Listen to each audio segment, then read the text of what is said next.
Hey guys, welcome into our Prize Pick college football show I am joined by Matt Gajewski, and this is going to be an exciting one for me because it's our first show together. And I'm happy college football is back, and for everybody joining us, I want you guys to like and subscribe to our channel.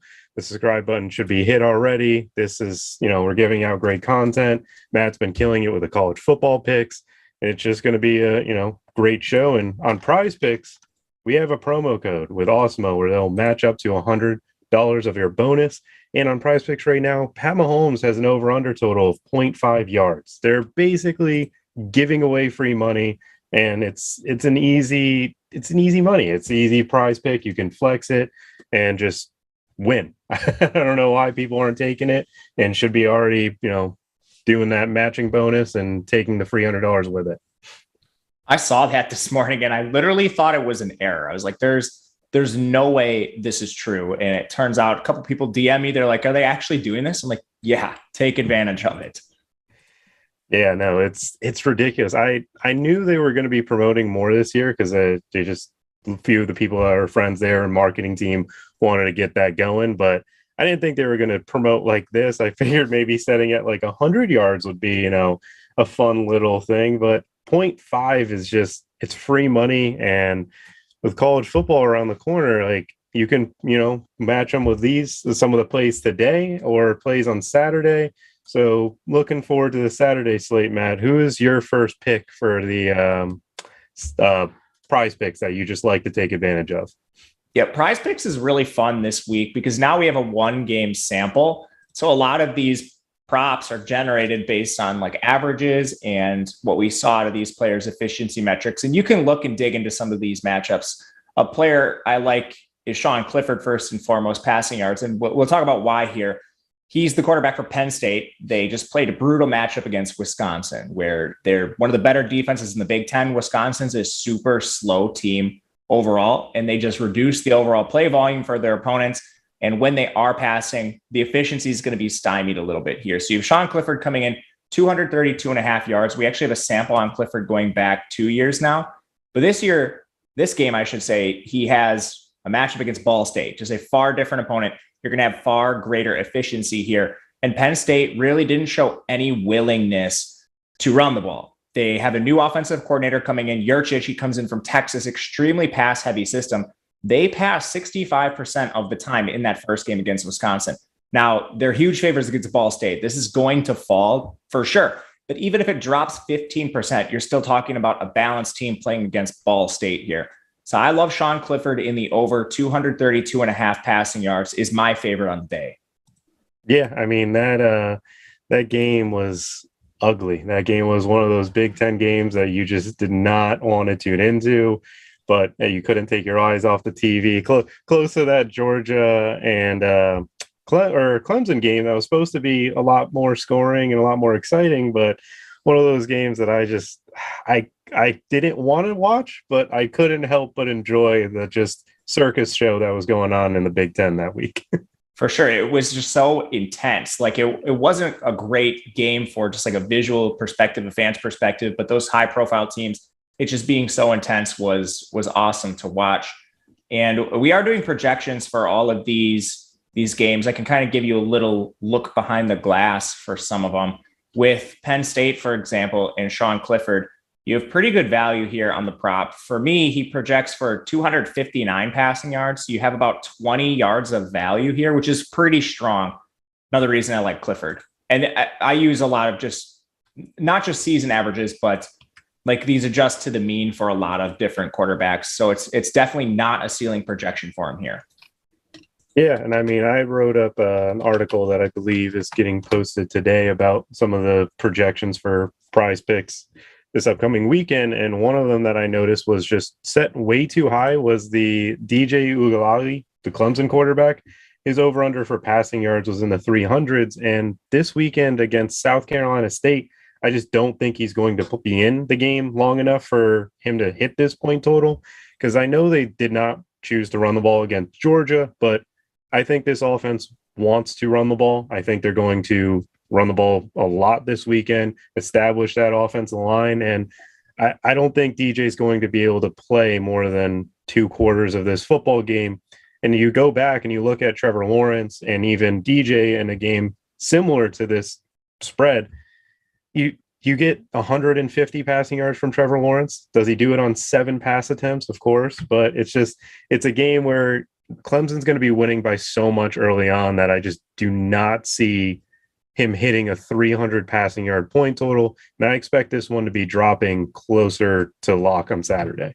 Yeah, for reference, they're a 49.5-point favorite. So in lockstep with you there. And we just have a sample of Clemson being a massive favorite in the past. They're just not going to use their guys in the second half. And to your point, one thing that is really crucial, especially if you're watching this live, hit some of these as soon as you can. I'll reference one from today just to show you how the lines have moved.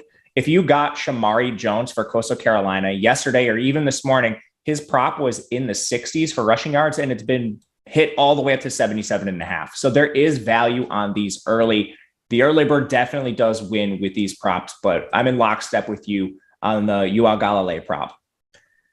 Yeah, no, I mean, it's an easy one to take advantage of, and you can even pair it with Patrick Mahomes over under and just kind of lock in money that I think it's free because I just don't see this game. I mean, Clemson can score on defense early on.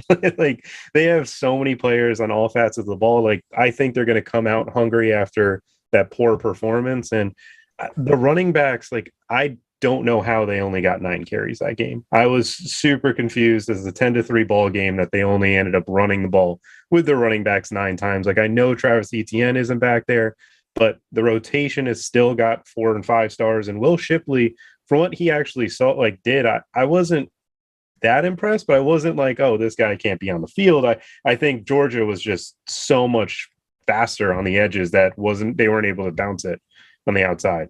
Yeah, it's a weird game plan. I know Tyke Smith was out for Georgia, so maybe they're just trying to exploit some players missing in the secondary. But I'm with you. Like, 9 rushing attempts is pretty ridiculous here. But one thing that stood out to me, I think it's like a pass catching down approach. A lot of these quarterbacks on PrizePicks were a little off to me. I think it's just solely based on the fact that there's one game, and this year in particular, we have so many new signal callers in these offenses. And, like a guy in Hudson Card playing his first game for Texas. I'm curious what you think about his prop. It's a 223.5 yards. It's one that stood out to me, Card entering his second game. It's one I like the over on. I'll explain why, but I want to hear your take on it first. So Hudson Card I wanted this Texas offense in my college football redraft league that I've got going. I picked Casey Thompson, and obviously he is not the starter, but with Hudson Card, I think he actually grew into his own that game. Like, he got better as the game went on, and the more reps that he gets in real time, he's going to be impressive. Arkansas did not impress me whatsoever, and I knew last year Steve Sarkisian took advantage of their entire defense on multiple facets. Granted, he was at Alabama, but he's bringing over the same style scheme, and the goal for Arkansas is going to be stop Bijan Robinson, which should open the door for some of these receivers to face one-on-one coverage. I think so too. And like you mentioned, Card, he's a guy that is going to get better game over game. He played 1 game so far, and he actually played fairly well. You mentioned Sarkisian being his signal caller. Love that. They're going to be really efficient when they're not up tempo and throwing the ball. You just have a lot that you can rely on with Sarkisian. On the Arkansas side, you have Kendall Briles as the OC. He's also up tempo, pass heavy, and KJ Jefferson's another quarterback kind of emerging into his own. But I do like the weapons on the Texas side. I like Hudson Card in his second game. And again, he only threw 21 times. 224 yards on 21 pass attempts is really good. They're playing Louisiana Lafayette, so this is a step up in competition. But I almost think that helps them to a degree because the game's going to be closer. Their pass rate should be higher. It was only at 41%. And then you have up-tempo teams on both sides of the ball and just a 7-point spread. It points to a back-and-forth affair for me. And I like Hudson Card as the over here. His prop is really low. And then something like we'll talk about some of these later because we have a whole show to get to some of these props. But when you can, I like correlating some of these with wide receivers, especially if you're taking overs. And Hudson Card's one that stood out to me. Oh, of course. I completely agree that the correlation is always huge and you can be able to play them in their prize picks. But Another promo that we have going on right now is going on with the NFL. If you use promo code DAC, you will get access for $1 for this week to our Awesemo Plus NFL DFS. That will give you our points, our projections, the tools, the boom bust tool, and pretty much everything that you could want in your DFS lineups. That will give you an advantage on that slate. And with that, you also have our YouTube channels that you should be subscribed to, where our odds and our fantasy football. Matt, I know you've been huge in the fantasy football channel, bringing that one up with Dave and doing those videos. And Dave had the luck of promoting some of these videos, and the next day some injuries are happening. I'm hoping that he didn't put any Gus Edwards news out this past week. Yeah, me too. That one was brutal, but that's just the nature of the business. Is there any other props you like right away? Yeah, the one that I wrote about in the article was CJ Verdell, his under on the rushing yards. You look at that Oregon offense, and they have a three-way split with their rushing attack. And I kind of don't think they're on that level, but kind of like the Baltimore Ravens, where they do a lot of quarterback design runs with Anthony Brown. Travis Dye actually started the game for them. And I think this over-under is really set on the fact that Ohio State wasn't able to stop the run against Minnesota. But Minnesota's rushing attack is completely different than Oregon's. And Oregon being 19-point underdogs, I don't think they're going to be able to run the ball too much. They're going to force Anthony Brown to scramble and pass. And if Travis Dye if CJ Verdell is only going to get 14 or 35, 40% of the carries, I can't see him hitting that 71 over under on PrizePicks. I agree with you in this one. And I actually dug into Ohio State's run defense a little bit, and it wasn't as bad as people think. They faced 50 rush attempts from Minnesota. And when you break that down to a per attempt basis, they only allowed 4.1 yards per carry, which is actually above average when you look at recent seasons. So Minnesota, they run the ball incessantly. The fact that they got over 200 yards rushing, it was based purely on volume. I don't think Ohio State actually played bad defense on the ground. But to your point, a three-way split when you include Anthony Brown among the rushers here, and it's going to be difficult for them. We saw Ohio State play really slow against Minnesota in the last game. Oregon's probably not going to get off the 76 plays they were able to last game against an up-tempo Fresno State. That should mean reduced rush attempts for the entire group. You had Verdell at 17, Dye at 13, and then you had Anthony Brown at 10 himself. That's just a lot of rushing attempts for this Oregon team. They're not going to be in the same game script. I agree with you completely on that one. That's a strong one. And it's not one I would correlate either, just because I don't think Anthony Brown's a strong passer. So I think that's probably just a one and done. Would you be looking at any correlated plays there? I think I'm pretty much just going to hit unders on those. Yeah, I'm going to be hitting the unders as well, because I don't see that passing attack. Like, Anthony Brown is not a passing quarterback in college. He's, believe a 6-year senior. Like, he was originally with Boston College and A.J. Dillon, and just the style of play of hand the ball off or play action, just let it go deep. But I don't think Oregon's going to be able to take advantage. And, they just lost their best player on defense. So CJ Stroud at home should look a lot more comfortable. And I think Ohio State is just going to rout Oregon personally. I don't think they're going to, I think that spread it's correct, but I think that Ohio State can just come out and just dominate this football game. But what are the other players that you are looking at that you just see as huge, discrepancy from your projections? All right, Tyler, I'm going to have you do this on the back end here, because my PrizePicks screen isn't loading, but I know the pick off the top of my head. I just can't remember the prop. It's under passing yards, quarterbacks. I want to go to Will Rogers for Mississippi State, and I'll start describing why I like the over before we actually see the prop itself, just because I can't get this page to load. I know it's below 300 yards. It's around 250. And Will Rogers, he plays for Mississippi State. We know that's going to be an extremely pass-heavy team under Mike Leach. He's basically backdooring his way into 300-yard games just based on raw attempts. Last week, Mississippi State played Louisiana Tech in a pretty up and down affair. We had Will Rogers throwing the ball 48 times. He gets to 390 passing yards, and he was fairly efficient. We're expecting a step down in efficiency against NC State, a pretty strong defense overall. But again, just the raw pass attempts here should be able to get him over this prop. And I think it's kind of listed as if Will Rogers doesn't have much job security. even though they got some transfers into the program, Will Rogers started this game. He made a couple mistakes and they stuck with him through the entire game. Fairly efficient, completed over 60% of his passes. We know Leach is going to get the ball up quickly in these high percentage throws to the receivers. This was when I was just like flat out shocked to see this low. He easily projects above 300 yards if you just give him baseline pass attempts for a Mississippi State Mike Leach offense. Yeah, that's actually one of the guys that I had the over on for the prize pick article I just put out there, because it was just way too low for someone who, against Louisiana Tech, they did go down, or not down. I believe they tied it up. Like they went 2 quarters without scoring, and then he came back and they put up 21 points in the fourth quarter. He's just going to throw the ball 40 to 50 times. Like it's Mike Leach. Mike Leach refuses to run the ball no matter if he's winning, losing. It doesn't matter. He just will not do it. And it's one of those games that NC State definitely can, score some points and actually keep up with the pace. And I think it's one of those fun matchups this weekend that I think for fantasy and DFS, I'll be targeting some of the players in that game. But one of the games that I wanted to see what your thoughts are is that Iowa State, Iowa primetime game, one of the uglier games, I kind of think. But what are your thoughts on Iowa State and Iowa? That game has an extremely, extremely low total. It's sitting around 45 points. Last I saw was 46. You have Iowa State as a 4.5 point favorite. And what really stands out to me, both these teams are going to play slow. They're going to play really run heavy, depressing pace.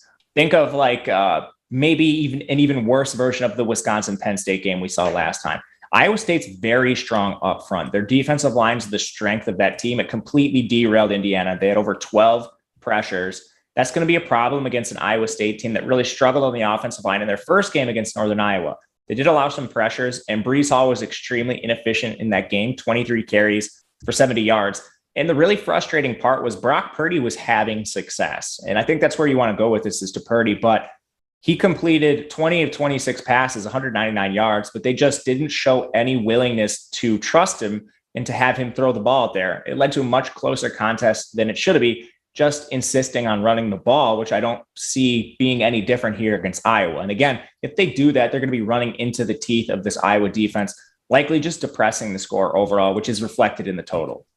Yeah, and I mean, I didn't want to go on Brock Purdy's passing yard projections or any of the rushing, but his fantasy point projection for PrizePicks is at 22. And I felt like that was pretty high for a low over under. And if he doesn't, get the chance to throw the ball in the red zone and they do decide to just, feed Breece Hall, I don't see him scoring 22 points. I think he kind of sits around like a 16, 18 point performance, because this game is a low over under, low implied totals, and these teams are just one of those matchups that the rivalry, like it can get ugly, and these teams do not like each other one bit. Yeah, I'm 100% with you. It's a really interesting spot for these unders, and I do think there's still some other places that you could maybe exploit unders.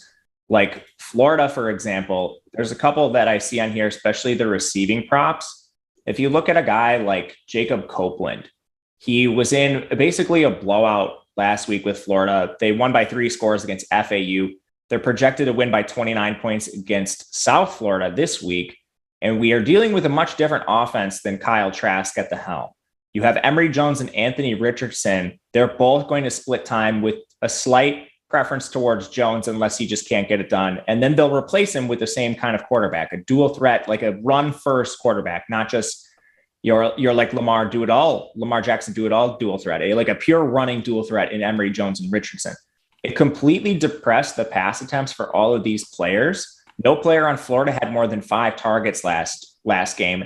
And you have Jacob Copeland sitting with a prop of 42.5 yards, which might seem really low, but now you're dealing with a team that's going to be run first now compared to last year. They run a nasty rotation at receiver. We're talking about Rick Wells, Trent Whittemore, Justin Shorter, Jacob Copeland, Jamarcus Weston. All of them saw at least 3 targets, but no more than 5. And then in the first game, Copeland, 3 targets, 15 yards. You're going to see a lot of those box scores from these Florida receivers. And then you take into account the fact that they're 4 touchdown favorites over South Florida. If they get up by that much, you're likely going to see some of the younger players in the game, similar to what we have with Clemson. And not as exaggerated, but it's another spot where I would start looking towards the under on some of these plays when you have projected blowouts against these teams. Like USF didn't score a point in their last game. Yeah, I mean, USF couldn't stop the run too. Like that was the thing that NC State just abused them with Ricky Person and Zunavon Knight. They weren't able to get anything going at all. I mean, this UF team is not the team of last year. This offense is going to run differently because Dan Mullins does adapt to his personnel, and he knows his quarterback isn't designed to throw the ball like Kyle Trask. He's going to go back to the usage of running the football like the way he built his offenses at Mississippi State with Dak Prescott. Obviously not in the ability to throw the ball, but more so the design runs, the quarterback read options. And Anthony Richardson, I think he's going to end up taking that job from Emory Jones, to be honest. I don't know if Emory's going to be able to hold on to it because I know last week he was not good against FAU. And a lot of Florida fans, friends of mine, just decided, no, we're a team Anthony Richardson now. We're not dealing with Emory Jones no more because Richardson's got better rushing ability and does not make the mistakes of Emory Jones. Yeah, I agree with you. All right. I know we're kind of up against the clock here. This is only a half-hour show, but I got another fun one for you. And then I'll turn it over to you. I'm looking at this Kentucky-Missouri game. And of course, Tyler, I'm going to bring you back to quarterbacks. This is what we keep doing. But I think you could go receiver at this one as well. I want to talk about Will Levis and Wan'Dale Robinson, but particularly Will Levis, the former Penn State signal caller. He split time with Clifford last year, comes over via transfer. This Kentucky team is so much different than last year. They changed OCs. The new OC they brought in comes in from the Rams. So he has ties to the Sean McVay system. And right away in week one, we saw them passing the ball 53% of the time, drastically different than Kentucky last year. And Kentucky was playing with an enormous lead against Louisiana Monroe. On the other side, you have an Elijah Drinkwitz coach team. He's the former App State offensive play caller, but he comes over to Missouri. He's now been pass heavy for 2 straight years. In the first game, we saw Missouri play 49% pass rate. Both these teams up tempo, 70 plays per game on both sides of the ball with, I think, upside for more if a team like Louisiana Monroe keeps it somewhat close. They didn't. And you still saw Kentucky get to 70 plays. Hitting the over on these pass yards. I wish Wan'Dale didn't have such an enormous game in week one. So maybe we could have got a smaller prop, but that's one I think that's correlated that I like a little bit less than some of the other ones we mentioned, but I just want to highlight like how fun Kentucky is going to be this year if they keep up this style of offense. What do you think about those? No, I love it. That was one of the teams that I was kind of surprised because I hadn't done the research that you have done with their college football team previews. Did not read into Kentucky's. I knew Wan'Dale had transferred, but I'm excited to see what they kind of come about with because Wan'Dale Robinson at Nebraska was so electric. He just didn't have any quarterback play. And in week one, he got that and showed the talent that he can because I think he has NFL talent. And in the SEC, like you're seeing a guy that can be used in a multitude of ways and bring back like a Randall Cobb type feel or Lynn Bowden, but just on not making him play quarterback, which is going to be a lot more fun to watch on college football. But with a show having to close out, I know I'd love to do this all day. And I know you have a show in a few hours talking about the locks and before the plays of the day with your projections and everything. But got to give a shout out to our promoter with PrizePicks. They are offering a beautiful code where they're matching up to $100 on deposit with the code Awesemo. And that, Patrick Mahomes over under at 0.5 yards, like they're giving away free money right now. This is time to take advantage of it. I mean, Matt, I'm sure that you're going to be playing a bunch of Patrick Mahomes overs and a bunch of different prize picks throughout the week, this weekend, I'm sure. Yeah, you just have to at this point. Pair it with any of the projections we mentioned today, and I think you'll be very profitable. Yeah, I mean, I've been using these projections for a little while. Matt helped me take down my first GPP in college football and got me kind of addicted. Thanks, Matt. I appreciate that. But I want everybody to subscribe, like to the show. We're going to be doing this every Friday at this same time. And we're going to be, hopefully making some of you guys some money on these prize picks. And coming up next, we got an MLB live before lock at 5:30 and tune into those because our MLB content this week is free. I mean, it's all the projections and everything. So take advantage of it while you can. So guys, have a good one.